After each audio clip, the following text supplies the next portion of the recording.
In December 1744, the Dublin-based newspaper, the Freeman's Journal, dedicated its entire front page to local politics and to the forthcoming elections. This lengthy, detailed article mentioned a recent fundraising evening of entertainment at which was sung the bouncing, rollicking and swinging ballad, The Rakes of Mallow.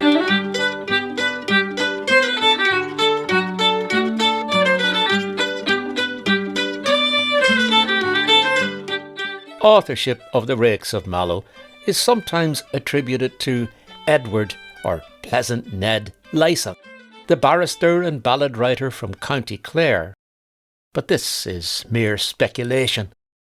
Truth is, we simply do not know who wrote it. According to Irish musicologist William Henry Grattan Flood, the ballad may well have been composed around about the year 1735 by one of the many dandies or rakes who partook of the refreshing hot and cold waters at Mallow in County Cork. These rakes were usually young, financially well off, mainly thanks to their parents, and were fond of the ladies, of drinking the finest of clarets and playing cards, though not necessarily in that order. The rakes, then, were the original trust fund babies. In days long gone by, probably centuries earlier, there were quite a few holy wells at Mallow, such as St. Patrick's Well, the waters of which were believed to have held curative powers. What was to become known as the Mallow Spa seems to have been in existence from about the year 1730, and years later there was a building built near the site which was designed by George Payne and commissioned by Charles Jeffson, owner of nearby Mallow Castle, now sadly in ruins.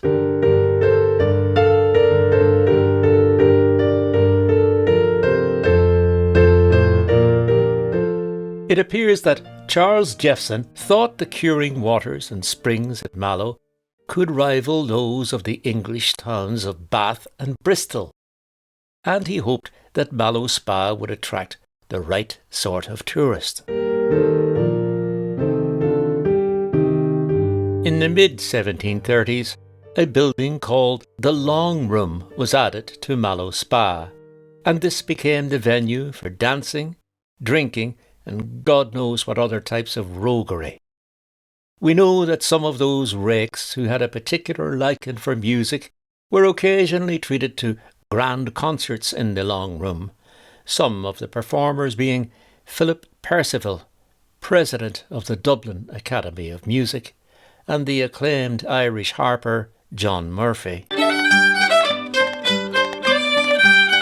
Seeing that the healing and refreshing springs at Mallow were attracting an ever-increasing number of visitors, in 1826 a wily entrepreneur saw a perfect business opportunity. As this ad from the Cork Constitution makes clear, this keen-eyed businessman informed readers that he had just started his own coach company, which, he said, could ferry 16 passengers from Cork City to Mallow twice a day.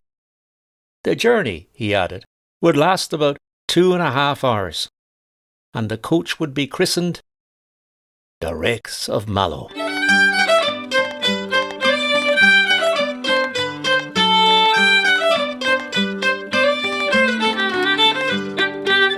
Public interest in Mallow's rejuvenating spas and springs began to ebb and wane in the first decades of the 1800s.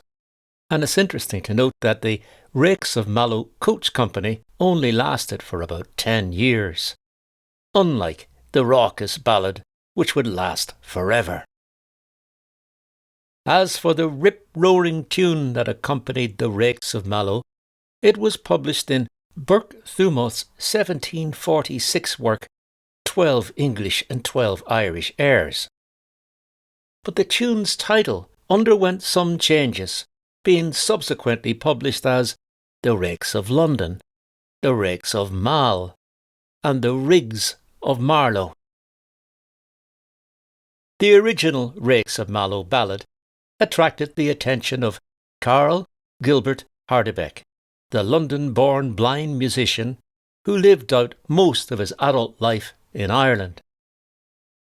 It's not known exactly when he arranged the ballad for piano and vocal, but Hardebeck's piano arrangement is quirky and roguish, and the piano keys sounded verifiably drunk, a bit like the dandies who frequented Mallow Spa in the mid-1700s.